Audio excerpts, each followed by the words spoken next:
I'm Craig Kenneth, a relationship coach and a psychotherapist. Every relationship is different and every breakup is different. Work with me and you'll get professional help on your situation. And if you're in no contact, focused on personal growth, my workbook series, The Knowledge, will help you make changes like you've never made before. Available now at AskCraig.net.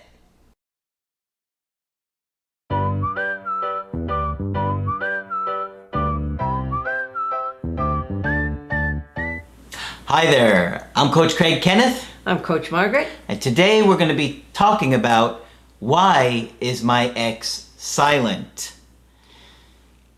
It's the first question we hear, isn't it? You know, it's brutal. It's absolutely brutal to go from having somebody in your life on a daily basis, at any given time you can reach out and know that they're there for you, to not being able to talk to them at all. And not only that, they don't want to talk to you. That's the worst part. And they've made that clear. They don't want to talk to you, and it's shocking, and it's like, how is this happening? Right. I can't even believe this is happening. So we're going to talk about this today. I had a quick email from somebody that gave us the idea to do the topic. They said, "Hey, Coach Craig and Margaret, I hope you are safe and doing well. I have been struggling with being isolated during COVID-19 and just wanted to tell you the workbooks are keeping me sane. I love them." Well, good. Thank you so much for saying that. I was hoping you could do a video on why we don't hear from our ex right away. I am constantly checking his phone to see if he messages me. Isn't he even tempted to reach out? I would think he would at least miss talking to me. Yeah, this is a big question that we have of why aren't they reaching out? Don't they even miss me? Don't they even think about me? Would he forget about me that's fast? Yeah, that's why it feels like they don't think about us, because their behavior is just such a drastic change. Right. Where they've gone from, connecting with you and talking with you and having a good time with you. I mean, sometimes even the week of saying I love you, and next thing you know, they're like, nah, I can't do this anymore. I can't do this anymore. But that doesn't mean I don't love you, which is true. Yeah. And you're like, but wait, what? Can we talk about this? I'm confused. And the more you try and talk them into trying to repair it, the more they're like, no, I just can't. And you spiral. And I know, because I've done that. But you really just have to let them go. Yeah. Yeah. Because any attempts at repairing it now aren't going to work. Which affects us on such a deep level that we literally feel like we're going to die without them. Right? That connection is what makes us feel safe. And so to say to somebody, okay, I'm going to let them go, it's like, what? Now I feel like I'm going to die without this person. Like, literally. It can almost feel like a physical wound, like something was removed, like your heart maybe. Yeah. Yeah. And so just letting them go is one of the hardest things I think you ever have to do, because everything inside you, everything your brain tells you to do is to repair it.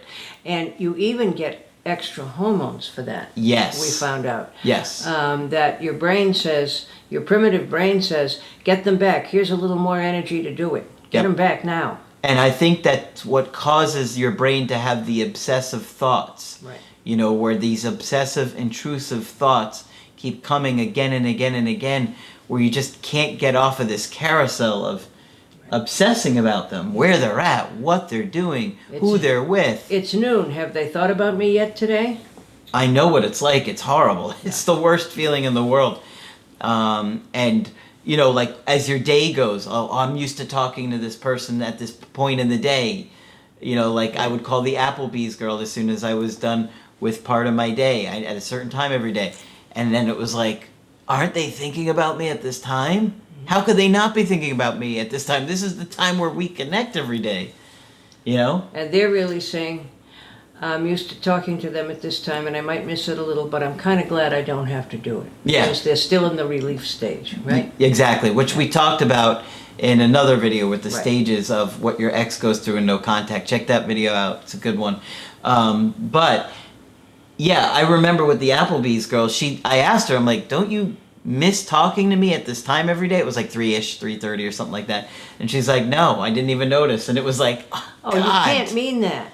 Oh, how? I don't even know if I believe it. If you're used to talking to somebody at a certain time of day, it's pretty hard to.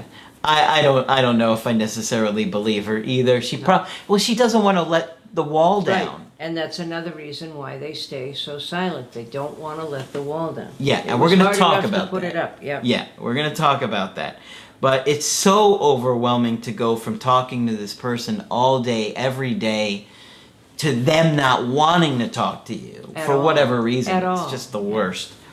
You're staring at that phone and you're watching their social media. It was so hard for me not to look at social media and Facebook all the time. Even, people will get so obsessed with trying to connect with them that they'll watch when people are online and offline different apps like Facebook. Yep.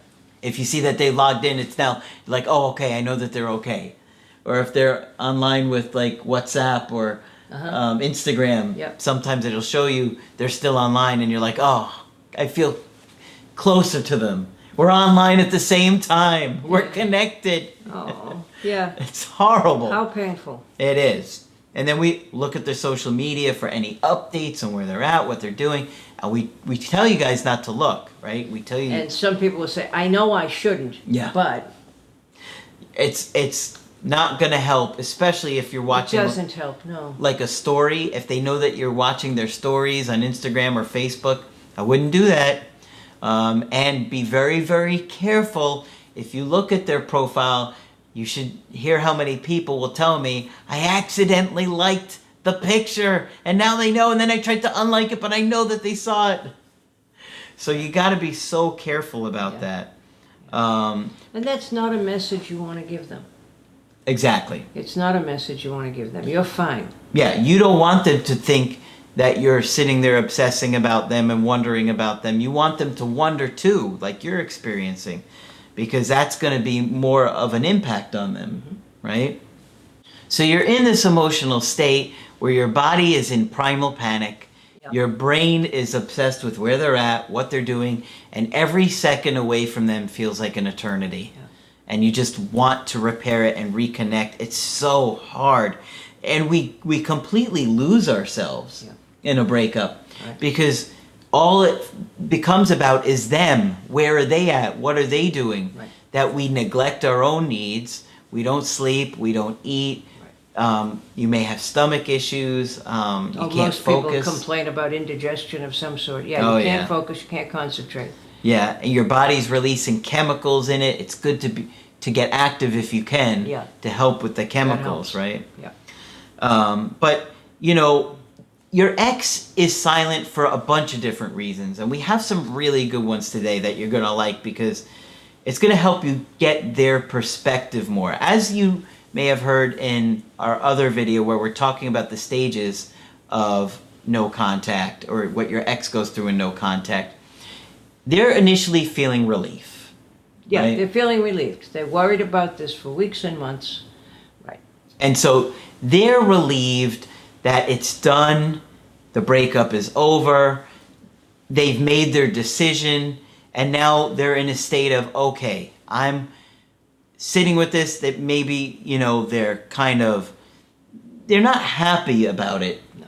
The initial stage is that they're just so relieved that they finally told you what was bothering them, that they were able to do it, To do it. So one major reason that they're not going to reach out to you, they're not going to contact you, is because they're afraid that if they do, you're going to take it as them trying to get back together and repair it, right? And there may be one part of them that wants to, and they don't want to go through this again, Yeah, because right now they're okay with their decision, right? Okay, now we talk about feelings changing, and it's absolutely true. But in the beginning, if they reach out, you're just going to try and change their mind. You're going to do more of the manipulation, more of the begging, more grand gestures, more handwritten letters, and it's only going to make them feel more and more frustrated. But it worked for us financially. Look at the money you saved when I was paying half the rent. Yeah, if you're trying to tell them that. And what about visitation with the cat? Yeah, Yeah, anything you're going to come up with to try and talk them into it, right? But that's just going to put pressure on them. And they're going to put their walls up even higher when you're putting pressure on them to try and get what you want. And eventually they're going to get annoyed, right? Yeah, of course. Sure. But in this relief stage, they're initially just trying to separate from you. Right. Right? Right. And the other big thing is that they're not going to know what to say to you. That's, I think, a big one. What are they going to say? Are you okay? I was worried about you when I heard about the virus. Yeah. Or the hurricane. Or the terrible windstorm. Yeah. It's an awkward state because here we have one person trying to repair it and talk them into fixing things, and the other person is like, no, No, this I isn't what haven't I even want. finished separating yet. I can't even think about a reunion. So they don't know what to say to you, and even if they reached out to you often, even if you heard from them once a week, right? No matter what you got, it's still not going to be enough for you, right? As the dumpee, no matter how often they reach out to you, you're still going to want more. If they reached out once a week, you're going to want twice a week. If they reach out once a month, you're going to want twice a month. It doesn't matter. You're wanting to reconnect with them, so no matter what it is, you're going to want more, and nothing is going to feel like enough to you. Unless they're actually saying, let's fix this. So don't get too caught up in they're not reaching out that often. And understand that it would be unusual for them to reach out at this stage of the breakup. Yes. Right? Yeah. Yep, absolutely. Another thing is that if they left you to date somebody else, they don't want you to know what they're doing. And they don't want to hear from you about how you feel about it either. Yeah, because at that point, they don't care, right? That's how they're going to feel, or that's at least how they're going to portray And that's it. pretty often the case. Yeah. Yeah, is that people, did have their eye on someone maybe, or after the sense of loss of leaving you, they got right on a dating site. Yep. Which of course makes the dumpee feel like they're lost forever already and will go off into the sunset with whoever this is. Yep. So a lot of times they don't want you to know what they're doing, and a lot of times they're trying to hide what they are doing. Yeah. Because in a way, the expression, they don't want you, but they don't want you to find somebody else. Right? Yeah. And that's true. Because they don't want to completely let you go. Because if you find somebody else, now they're going to feel like, oh my gosh, now I've lost them. Right? So it's an interesting balance of, I don't want to tell you what to do, but I can't stop you from doing what you want. You can date other people. And then if you do, then they're going to experience the loss. Then they're going to be scared again. Yeah. So they don't want you to know what they're doing. They don't want to explain to you what they're doing. Many of us would probably be pushing. Well, are you going out? Are you seeing anybody else? Are you dating anybody else? They're going to lie in a lot of cases. Yes, they do. Boldly, blatantly in a lot of cases. Yeah. Nor is it any of your business at that point. And that's true. It really isn't. That's true. It's so hard to hear that, This but it's person true. has ended it with you, said, I don't want you to be part of my life anymore. And why would they tell you anything? Yeah. Now, sometimes it's because they don't want to hurt you, right? That's a big one. Yes. And I think it is genuinely a big one. Yeah. I mean, they don't want to hurt you. I mean, even though they're moving on, it doesn't mean they didn't like you and love you and have feelings for you. yeah. I mean, sometimes they're angry at you for if you mistreated them or something, and then they do want to hurt you. Yes. But generally it's not that they want to hurt you. And, they don't want to ruin things if they change their mind and want you back. Right. So maybe they're keeping it a secret that they're dating somebody new because they think, well, if they find out, then they're not going to want me back. Right. So there can be some selfishness. And there can be some guilt, too. Talk about the guilt. There will probably be. I don't think anybody wants to hurt their ex-partner. It's hard enough to do it. It took them weeks or months to work up the courage to do it. And they're sad and they feel guilty. Yep. Because even if they've been with you for a length of time, a year or more, say, then they feel like they're still cheating on you. Although they'll do it, they still feel a little bit like that. Yeah. And, energetically, pulling out of the relationship. Right. And it's exhausting, right? You want to talk about yes. And I will talk a little bit about my friend Dr. Freud. And the way he thought about grief, whether it's a death or a breakup or whatever, is that you have invested a whole lot of energy in your partner. Yeah. And the process of grief, which takes time, is the time when you slowly withdraw that energy from that person. Yep. And it's time consuming. And of course, if you do it effectively over time, you will become less obsessed and so forth and so on. Yep. But you've expended an enormous amount of energy to do the breakup, and you don't have much left. Yeah. When you're in that, relief stage. So they're not going to have the energy to contact you. No. And to see how you're doing, Right. or to see what's going on, but Right. for all those reasons. They're still recovering themselves. Yeah. Yeah. And we forget that and think everything's just hunky-dory with them. Probably not. Yep. Because, if it took all the energy to pull out of the relationship and disconnect from you, and then what would happen if they reconnected with you? You would be desperately trying to get that repair with them, Right. which would be an exhausting thing. They couldn't do it. They don't couldn't have do the it. energy. No, they don't. They're not in the right place for it. No. This is why it often takes time to reattract an ex and have another chance with them. And it's very hard to tell people that it's going to take time. I mean, the first question is, how long is this going to take? And now I have people who very politely preface it with, I know you hate this question, but how long is it going to take? Yep.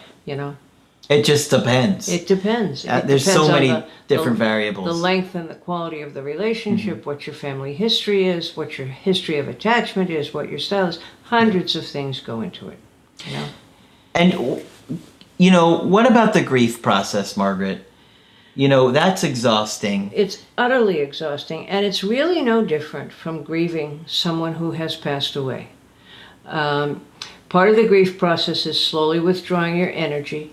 Part of the grief process is reviewing the relationship, and that's very important.